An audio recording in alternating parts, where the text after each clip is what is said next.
Hi, this is Kim from Be Your Own Graphic Designer and a Canva Certified Creative. For this week's quick tip, I wanted to cover some basics and take you around the Canva screen. I'm just going to share my screen. So now I'm in my Canva Design screen. I just wanted to go through some very basics so that you know your way around. Let's have a look. Obviously, at the top, we've got File, Resize, which is a pro feature that I've already done a video on. And this is changes, and you can go backwards and forwards in terms of saving changes. I'm going to rename this file as a test for Canva tips. That's just where you name your file. Obviously, because I've already finished this, I can share it. So I can share it with my team, and because I have a Canva Pro account, I can download it, and I have lots and lots of options to download.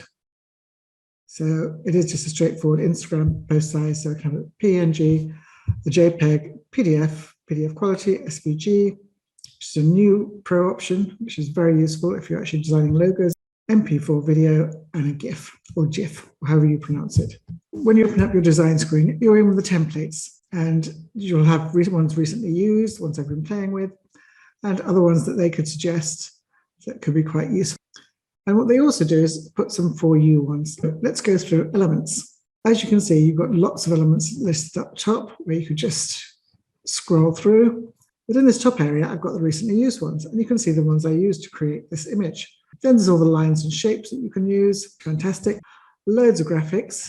And of course, if you actually search under OGD, you'll find lots of the Be Your Own Graphic Designer graphics. Then you get photos, and there's a huge selection of photos that you can choose from. You can always find something that you like. Then there's an ever-increasing range of videos. And there's some very nice effects that you can just add in to videos that you have. Audio, there's an ever-growing range of music that you can now add to the videos or presentations that you're doing, which is fantastic.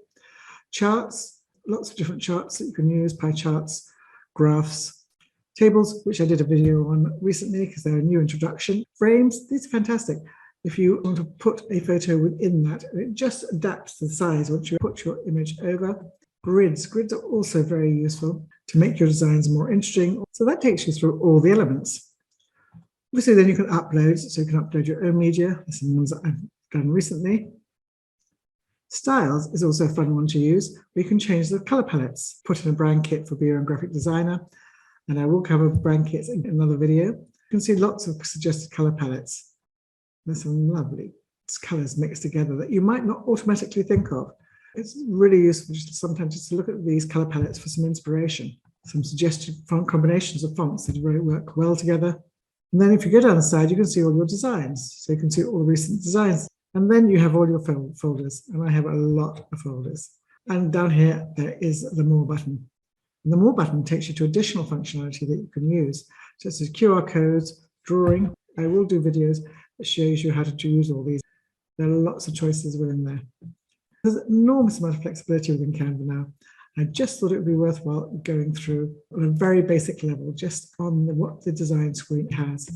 That was all I was going to show you today, a really simple video. I thought it would be quite useful to go through the screen, back to some of the basics. Hope that helps.